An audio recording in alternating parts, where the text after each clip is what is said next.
Vamos começar então. Quando a gente fala sobre excelência emocional, a gente precisa definir essas duas palavras. A primeira delas é excelência, né? E você pode aí dar o seu like, ok? Você pode aí estar dando a sua opinião, ok? O Daniel vai passando para mim aqui para a gente poder comentar. Então vamos definir essas duas palavras, excelência e emocional. A ideia da excelência, ela vem do latim, excellens, e significa aquilo que excede, o que excede, né? Aquilo que está em nível elevado, está acima de tudo, é superior, é distinto.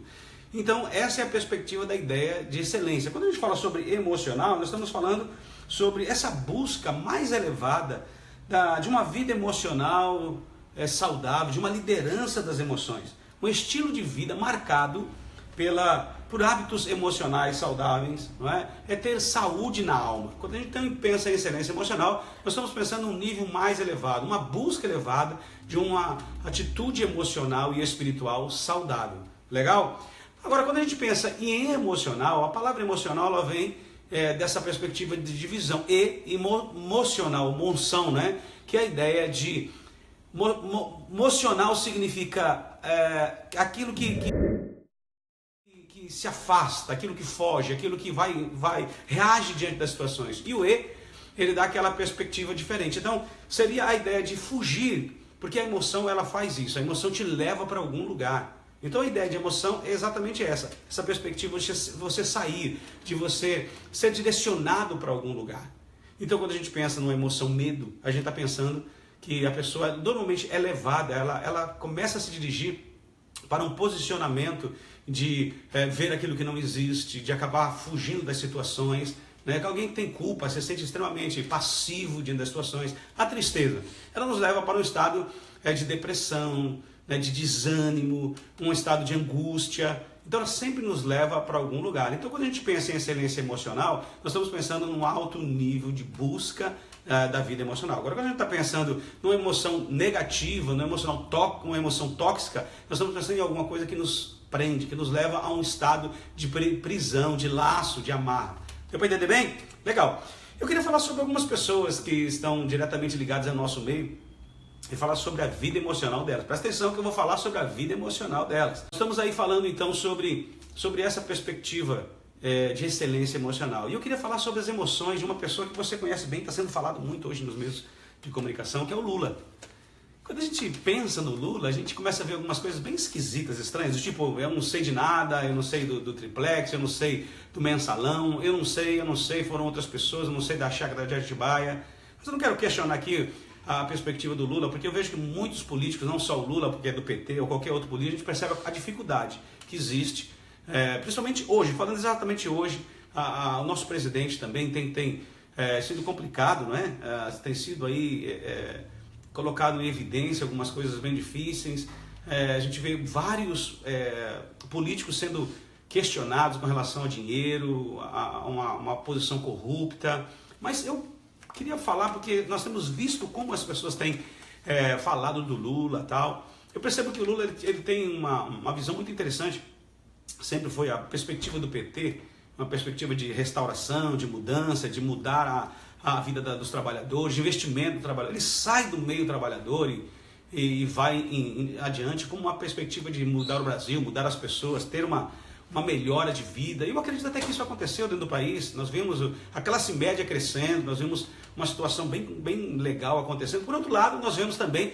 algumas situações bem difíceis em termos financeiros, muita politicagem, muita corrupção aparecendo e agora sendo aí apresentado aquilo que Lula tem feito. Mas olha só, pensa só. Alguém que tem disposição de sair de uma classe trabalhadora e chegar onde ele chegou é alguém que tem crenças fortalecedoras, alguém que vai vencer, alguém que tem uma vida emocional estável, voltada para o seu foco. Ele é alguém que tem foco. Agora, o mais terrível disso tudo é quando uma pessoa tem foco, tem uma vida emocional interessante, tem crenças fortalecedoras, mas ele usa tudo isso como simplesmente um discurso, e é isso que a gente acaba vendo. Ele fala de uma coisa, mas ele cai naquilo que ele defende. Não é? Como é que alguém poderia vivenciar uma posição assim? Eu acredito em valores, meus valores são esses, mas agora eu vou contra tudo isso, meu filho começa a enriquecer, eu começo a tomar posições estranhas, eu começo a colocar culpa em quem já morreu. Então isso é complicado, eu começo a me sentir ameaçado, eu começo a sentir medo, inseguro, então eu preciso trazer culpados, não é? E isso é complicado quando as pessoas precisam colocar culpados. Quem busca culpados não acha solução. E foi isso que Lula fez. Quando ele começa a dizer eu não sei, ele foge. E isso aqui é interessante para você pensar. Normalmente nós somos assim, ou a gente nega, ou a gente foge, quando nós temos uma emoção que a gente não sabe lidar com ela. A gente não sabe o que dizer, então a gente vai fazer isso, ou nega, ou foge. Isso tudo mostra o quanto o Lula estava numa posição complicada. Então vai buscar pessoas, vai falar no palanque para que as pessoas o apoiem, mas na verdade isso tudo mostra uma insegurança, isso tudo mostra uma certa preocupação com o que vai acontecer. Então agora vamos ter que tirar o foco de mim, vou colocar o foco em outras pessoas. E aí nós percebemos aí que ele foi julgado, mas sempre está tentando se defender, sempre mostrando que não é verdade, mesmo diante das evidências, mentindo. Tudo isso são fugas emocionais. Quantas vezes você já fez isso? Não sabia lidar com a situação e fugiu. Falou palavras e até mentiu para tentar se defender. Quantas vezes você já fez isso? Muitas vezes. Mas quando a gente tem uma excelência emocional, a gente busca um nível emocional diferente diante das emoções. A gente lidera as emoções, a gente começa a gerir as emoções. E não são as emoções que nos lideram, que tomam conta da gente. Essa é a grande proposta. Quando a gente olha para a Bíblia, nós vemos várias pessoas sendo levadas por uma fuga emocional, não é? E também pessoas que conseguiram se manter fiéis, tomaram a posição correta. Uma delas foi Jesus, o grande exemplo. Ele teve homens que andou 3 anos com ele, ele se posicionou, colocou valores básicos do reino, trouxe valores de Deus para o povo, mas o povo parece que não acreditava muito nessa perspectiva. Pessoas negaram ele, pessoas o traíram, pessoas se colocaram numa posição defensiva, fugiram diante da situação. O próprio Pedro, quando foi colocado numa situação de checkmate, que conhecia Jesus, ele diz, não conheço, então tem que mentir. É a mesma posição do Lula, né? Eu tenho que mentir, eu tenho que me defender, eu preciso me proteger diante daquilo que eu não sei o que fazer.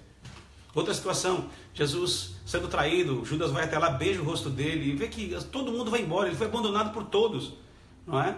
E sendo abandonado por todos, os guardas vão até lá, prendem ele, levam ele para uma situação de prisão e depois vai viver a crucificação, mas em momento algum Jesus deixa passar aquela perspectiva, deixa ser assaltado, né, ou sequestrado nas suas emoções.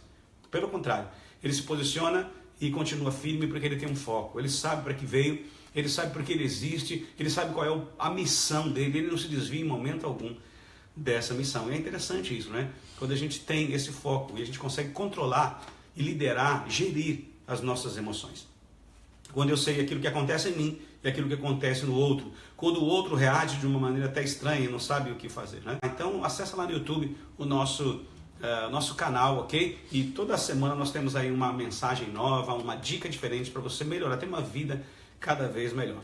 O povo do Egito também foi um exemplo disso, né? Dessa questão de mentalidade. Saíram do Egito, mas tinham uma mentalidade escrava. E aquela mentalidade escrava fazia com que eles só pensassem naquilo que o Egito tinha de bom.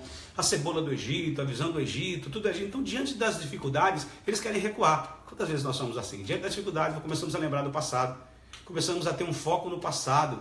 Não é? Começamos a ser saudosista, aquela esperança de que o passado é que vai resolver o meu problema. Na verdade, não resolve. A melhor forma de sair do passado é tomando uma posição e liderando as suas emoções, é assumindo uma posição de perdão e restaurando totalmente a sua vida. Você tem alguma informação, alguma pergunta, manda pra gente aqui, nosso Facebook está aí para ajudar você e queremos trazer novas mensagens, né? Na verdade, o pessoal mandou para mim aqui, eu pedi algumas crenças, algumas mentalidades que são formadas no nosso tempo hoje. Eu achei muito interessante as mulheres e os homens fazendo isso de uma maneira diferente, né? Os homens falando, o homem não chora. Tem até uma música que diz, né? Que o homem não chora, e a gente vê o homem chorar, ele pode expressar suas emoções. Houve um tempo que não acontecia isso, mas hoje a gente percebe que o homem tem liberdade de agir. Quem manda é o homem, quem manda em casa é o homem manda na mulher. Será que o homem manda mesmo? Quando o homem dirige, na verdade as pessoas dão um valor, mas a mulher não sabe dirigir, né? A mulher navalha, como diz o outro. As decisões financeiras sempre estão na mão do homem. Então são algumas crenças que vão sendo estabelecidas. E a mulher, né?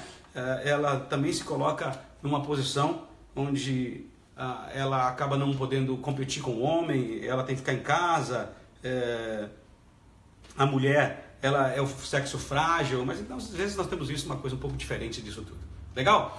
Pessoal, Excelência Emocional, nosso YouTube, e você pode estar aí mandando a sua informação, o seu pedido. Um grande abraço a todos vocês.